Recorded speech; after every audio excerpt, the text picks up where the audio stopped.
Well, first of all, we wanted to talk to you about UFC 205. You got to kind of witness it without being a fighter and going through that. You were coaching. What was the whole experience like for you? Heartbreaking.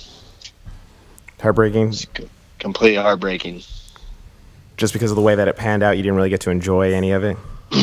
No. I mean, there's a lot of deeper levels I could talk to for a long time, but just seeing someone's heart not be there. I think everybody's watched her fight before, and anybody that knows anything about anything fighting or MMA could see that she wasn't even in the fight within the first minute of the fight. You watch like all of her skill, technique, her movement, or everything. It was just her heart wasn't there, and there was no tenacity. There's just nothing there. And I knew right away, I didn't care if she was fighting a little pink bunny rabbit out there. She wasn't going to win the fight just by the way she was fighting. And it was just really heartbreaking. I didn't expect her to say what she said after. That wasn't planned.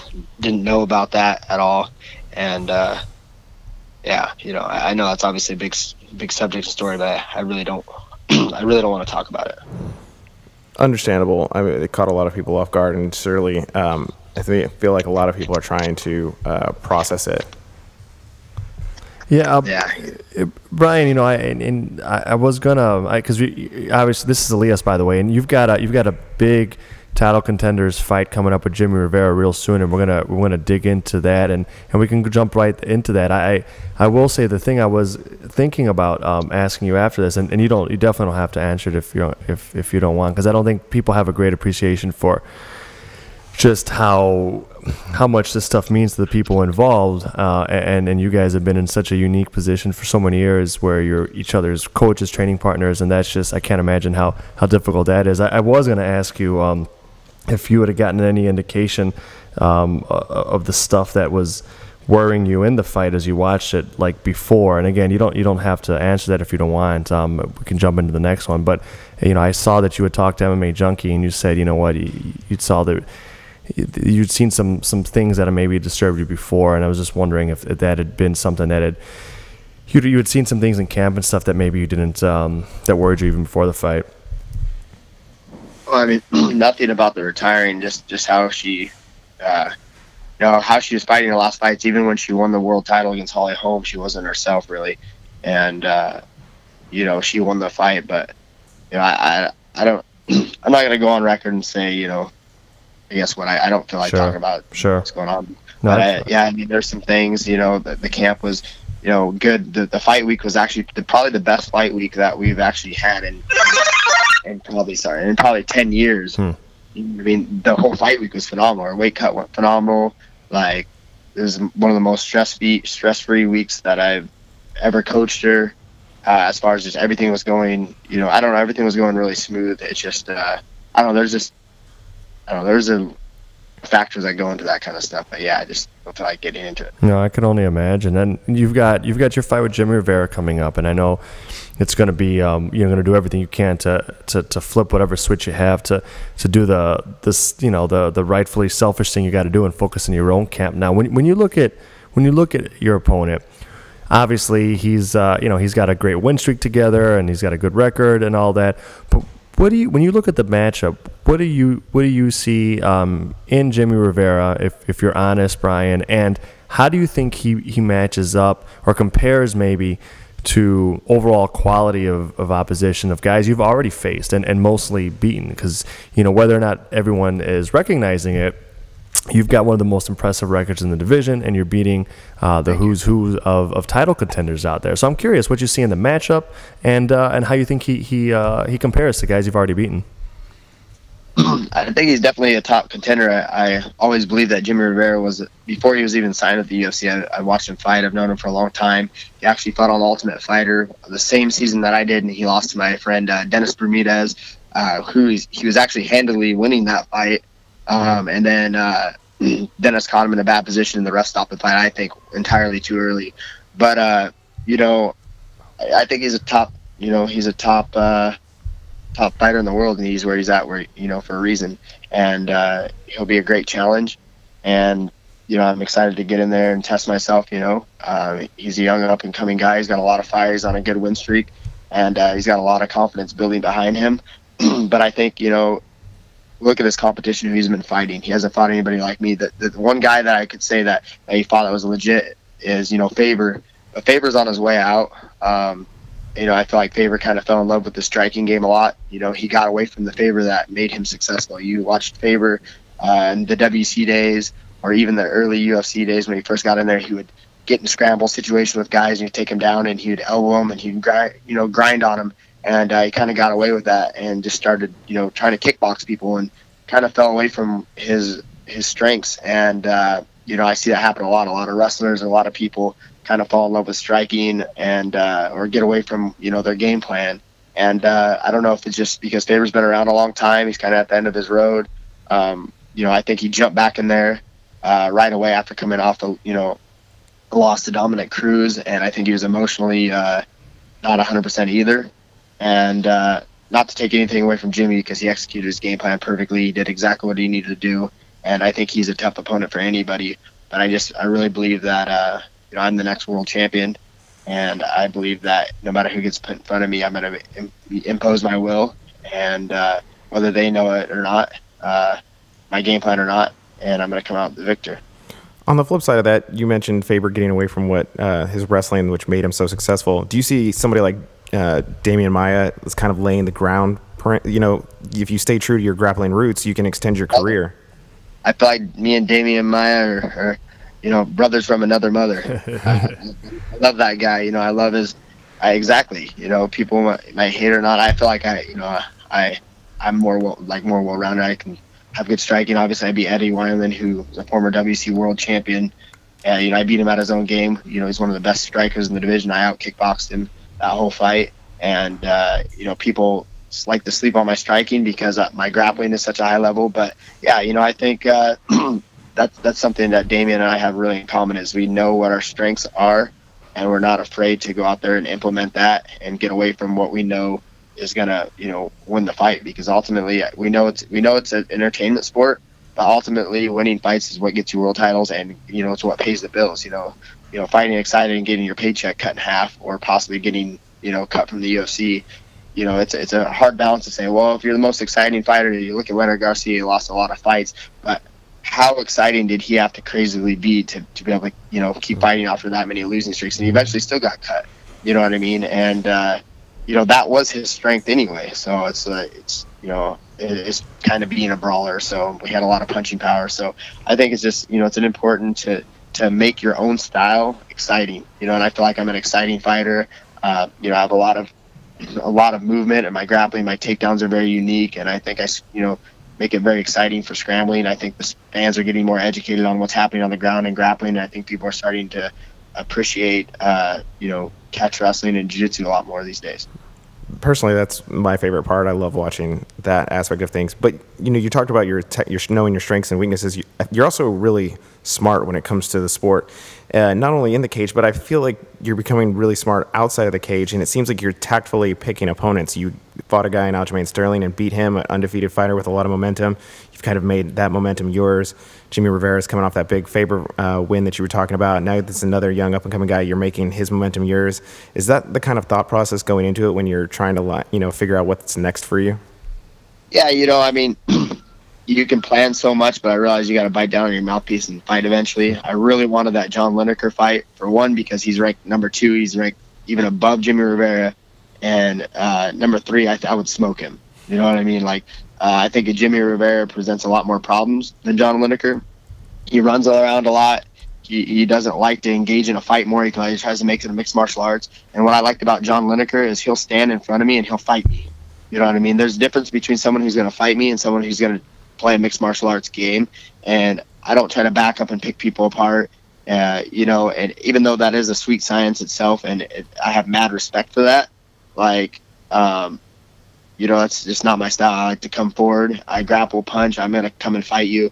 I can tactically beat you. Oh, sorry, that's a tongue twister. I can beat you, technically, but still coming forward and trying to push the fight. I'm not trying to win a split decision or trying to win a decision. I guess that's what I'm trying to get to. I'm not trying to be a decisionator. I'm not trying to just do enough on the scorecards and win. I'm trying to come forward and I'm either trying to knock you out or I'm trying to submit you and finish you, submit you.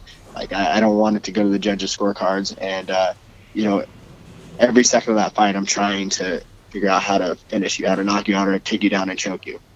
You mentioned wanting to make a push for the title shot. Is it frustrating to kind of see the triangle that's developed at the top of the division between Cruz, Garbrandt, and Dillashaw? Yeah, it's ridiculous. I mean, where'd Garbrandt come from? Yeah, he's beating guys, but you know what? Look, he's beating tough guys, but it's a lot more, I think, marketing than anything else. I mean, he jumped from like number 8 in the world to like number 5. Like, they moved him up a bunch of spots just to justify him fighting for the title because there's guys like me in front of him that rightfully deserve to fight for the title. Not saying Garbrandt can't go out there and knock out him. Not saying his skill's not there. Not saying any of that. But like, he hasn't put in his time. I beat the number 6 guy in the world, and then I just beat the undefeated Aljamain Sterling, who's number 4 in the world. Who is 12-0 and had finish wins over top level guys. And then you have Garbrandt who's knocked out Thomas Almeida, but who had Almeida beaten to even get inside the top 10? Almeida hadn't beaten a single top 10 ranked opponent to get inside the top 10.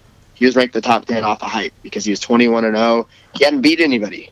He hadn't beat a single guy in the top 10, and they put him in the top 10, and then Garbrandt comes in and knocks out a guy who hadn't proved himself, in the UFC, really, even though he was on a 4 or 5 win streak, but against who? Not top contenders. And, like I said, not to take anything away from Garbrandt, I think the kid's super talented. He has a bright future.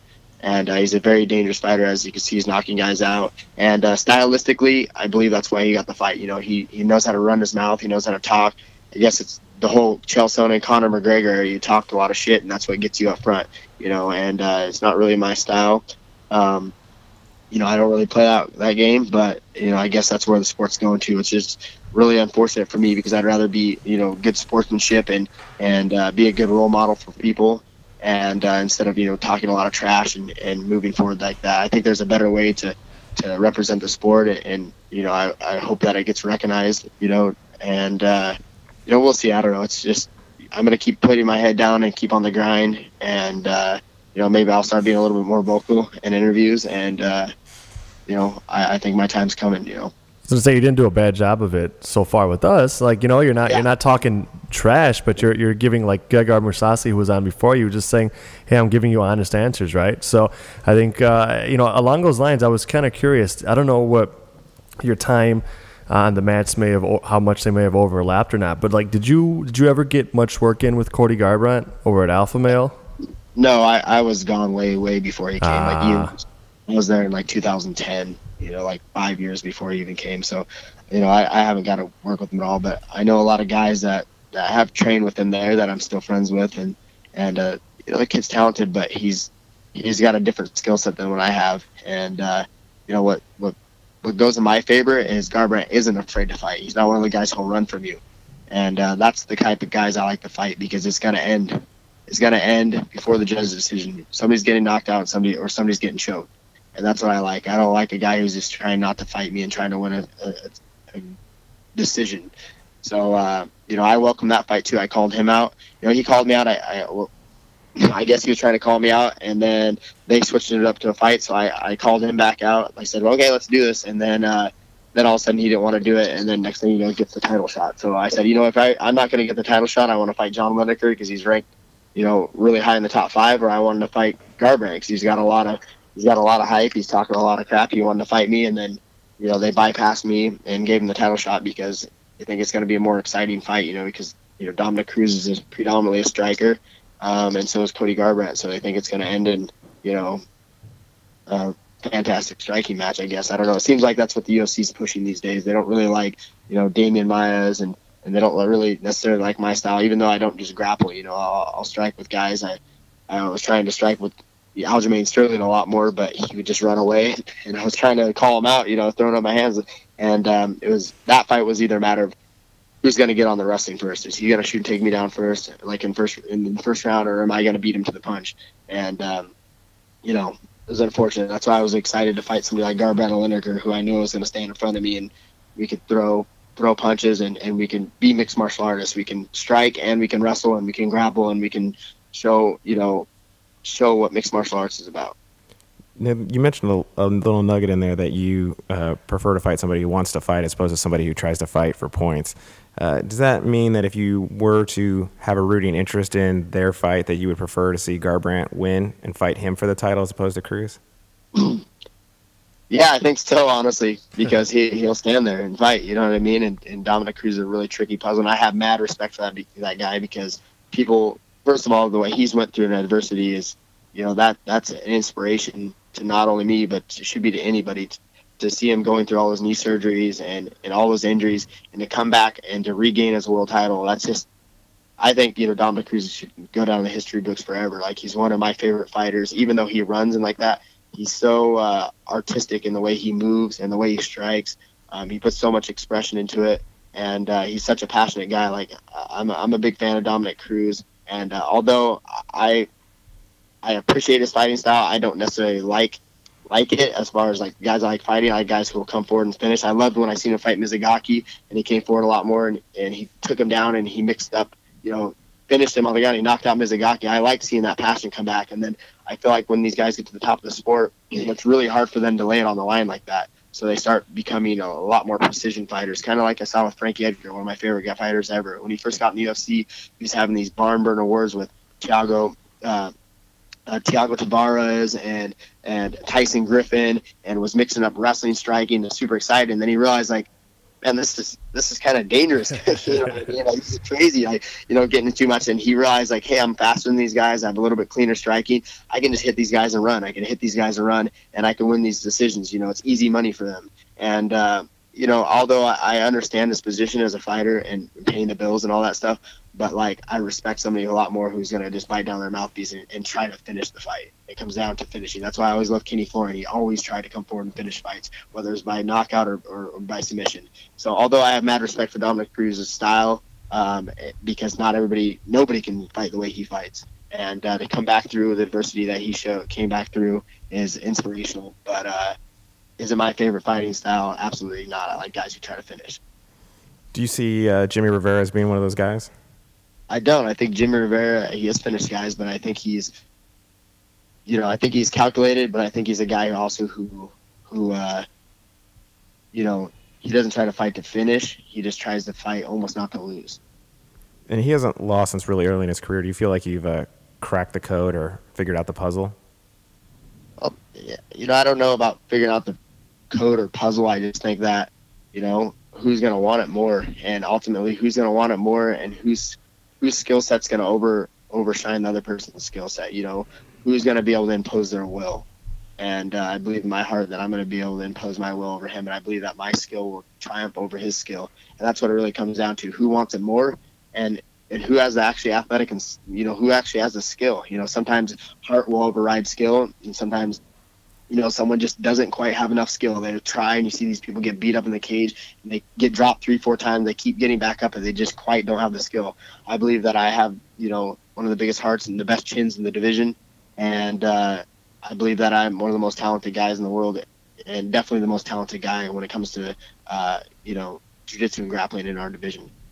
And we'll leave you with this last question. Your fight's in early January, or mid-January, I guess. Is it rough having a training camp over the holidays? Extremely rough. I mean, I was begging the UFC to give me a fight in December. I even asked Jimmie Rivera, I'm like, dude, let's fight sooner. Let's have Christmas. Why are you afraid of me, man? You need the full camp. That's why. That shows me a chink in his armor right now. I'll fight him tomorrow. Like, where are you at, bro? Like, if you're listening to this interview, step up and fight me. If one of these cards fell out, I heard that the Melbourne card, the main event, fell out. I'm sure they replaced that, but I was begging to fight him on that card. Fight me anytime, anywhere.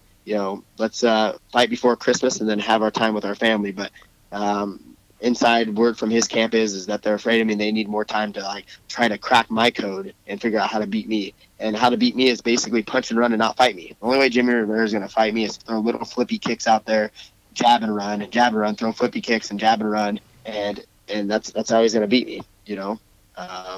Put his money where his mouth is. Step up and fight me. Well, thank you so much for taking the time out to talk to us. Best of luck to you in your fight. We can't wait to see it in January. Awesome. Thank you guys for having me. Take care. Or earlier, fight me before Christmas, bro. Hashtag let Bryan eat.